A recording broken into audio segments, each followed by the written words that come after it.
something like this really does shake you when it happens.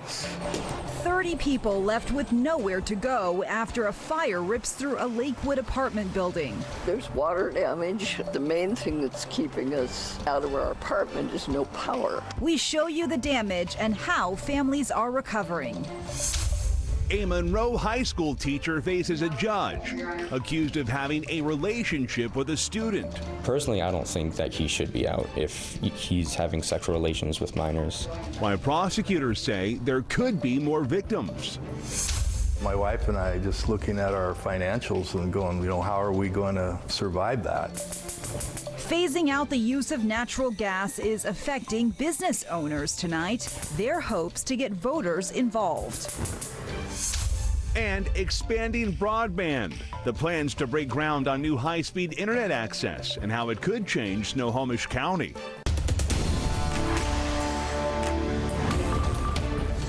We begin with breaking news in Federal Way. The Washington State Patrol says one person is dead and 3 people are being rushed to the hospital after some kind of attack on the interstate. This is happening on northbound I-5 near Wild Waves. State Patrol says the driver of the BMW is dead after being stabbed. 2 more people were taken to the hospital with stab wounds, and another person was shot multiple times. We are still gathering information. We have a crew headed to the scene. You can see there are large traffic backups right now, traffic moving very slowly in that area. Again, we will keep you updated as we get new information throughout this newscast. Meantime, tonight, dozens of people are out of their homes after flames tore through an apartment building in Lakewood, damaging 15 units. West Pierce Fire and Rescue says the Red Cross is helping 23 adults, 7 children, and 5 pets. Thanks for being here at 4 o'clock. I'm Steve Solis. I'm Jessica Janner Castro. King 5's Erica Zucco has been at the scene in Lakewood for the past 5 hours. She joins us now with our top story. Erica. Yeah, Steve and Jessica, a lot of people impacted, and you can see the damage here behind me. You have several units destroyed by flames, smoke and water damaged others, and the roof is gone there. West Pierce Fire and Rescue says investigators are still working to confirm the cause of the fire. They rescued at least 1 dog, and fortunately all people made it out okay, but a lot of property was lost here. Neighbors say that the fire started around 5:30 this morning. That's when they woke up to alarms and people banging on their doors. Some people stepped into action to make sure that others were safe and taken care of. Everybody came together as a community, just was helping out, making sure everybody had water. I saw a gentleman who was handing out bags of dog food. He was running, to his apartment, grabbing food, water for the dogs. Just everybody came together and made sure everybody was okay and showed genuine worry about what had happened. So you could hear there a lot of people stepping up to help, and we also spoke with people who were impacted and showed back up today to try to salvage some of their property. Hear from them coming up at 5. For now, we're live in Lakewood. Erica Zucco, King 5 News. Erica, thank you. We are tracking yet another shooting in Seattle. Right now, police are searching for 2 suspects in South Seattle after a 17-year-old boy was shot. It happened on MLK Jr. Way near Columbia City. The victim was in his car turning onto South Snoqualmie Street when those 2 suspects shot at him around 8:30 last night. The teen was hit in the leg. Another car was hit, but no injuries reported there. Over the last 72 hours, we have been tracking 3 other shootings in 3 different Seattle neighborhoods. In total, 2 people have been killed, 3 others hurt. No suspects have been arrested in any of those shootings. In less than 2 hours, one of those neighborhoods is set to hold a community meeting to address public safety concerns. Seattle City Council member Rob Saka and interim police chief Sue Rahr will be there, among others. That meeting starts at 6 o'clock at the Alki United Church of Christ on Southwest Hines Street. We have new information on 2 court cases we've been tracking for months. First, in Monroe, a 53-year-old teacher accused of sexual misconduct with a student faced a judge today for the first time. We learned from police there could be other victims. King 5's Julie Calhoun is live outside the courthouse with what happened in court today. Julie. Jessica, Steve, right now the teacher has been arrested for one case, misconduct that allegedly happened 7 years ago. The teacher has not been formally charged, so King 5 is not naming him at this time. A longtime Monroe High School English teacher was in front of a judge virtually from jail today. He's accused of sexual misconduct with a minor. Court documents show the teacher was first put on the radar of Monroe police when a CPS counselor reported allegations of sexual abuse by a teacher several years before. It wouldn't be until 3 years later, last month, that the victim felt comfortable speaking with police.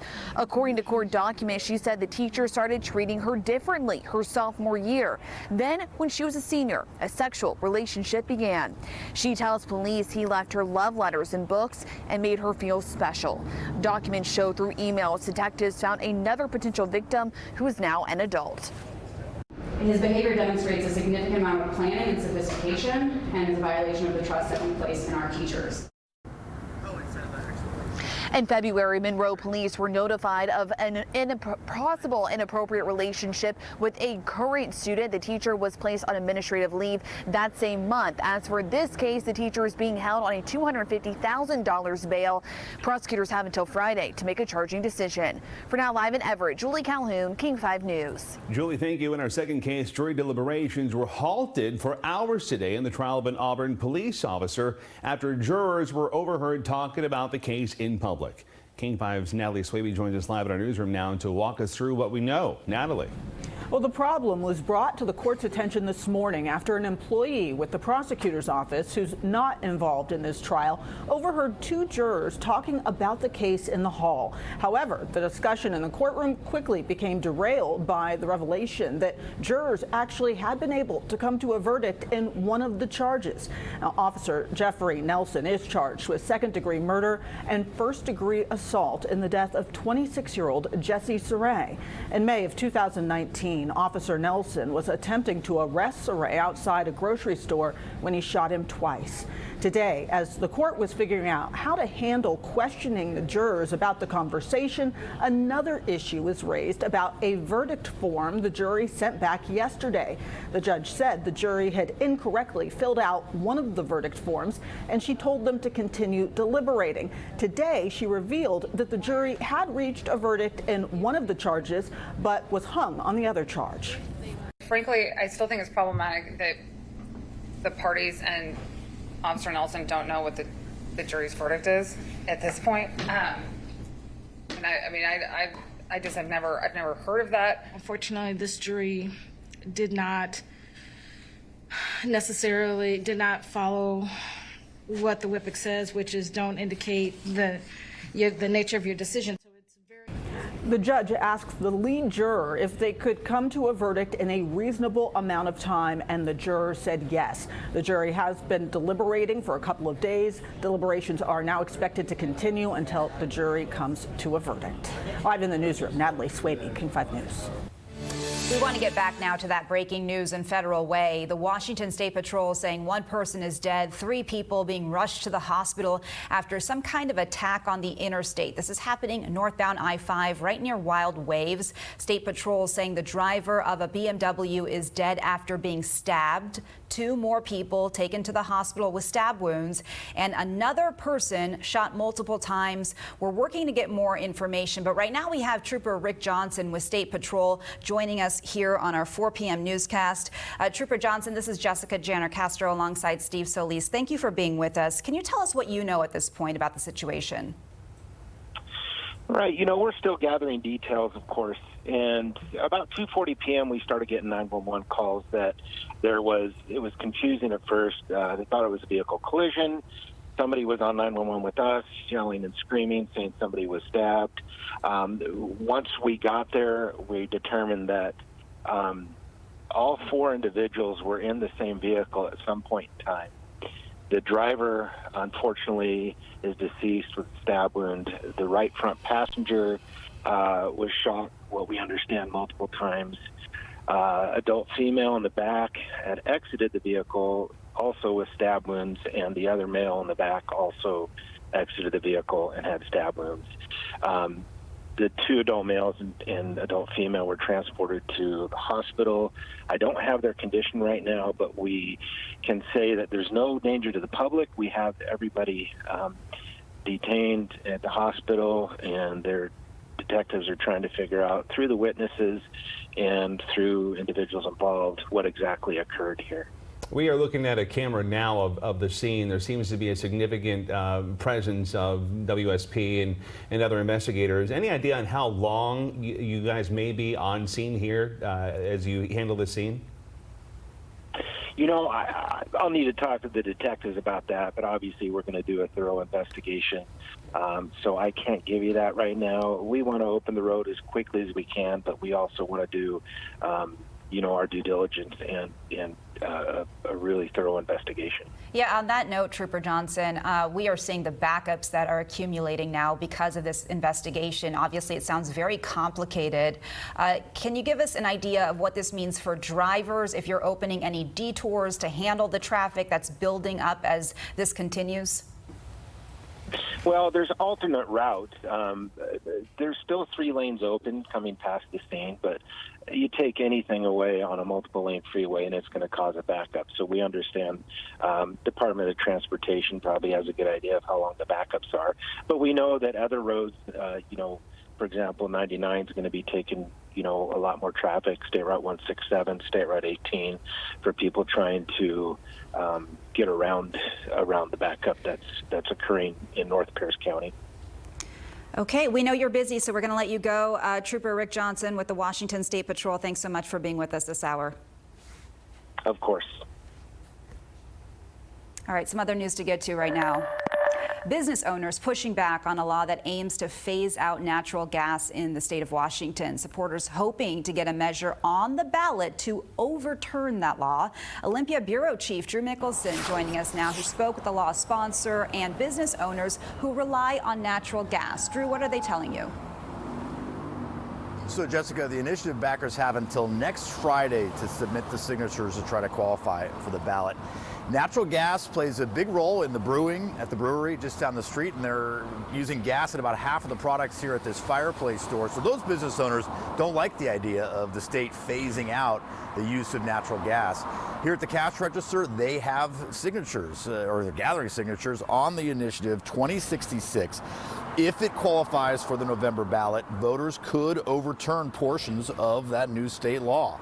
Cities and counties would not be able to prohibit, penalize, or discourage the use of gas for heating and appliances, and would overturn code changes requiring heat pumps instead of gas furnaces in new homes and commercial properties.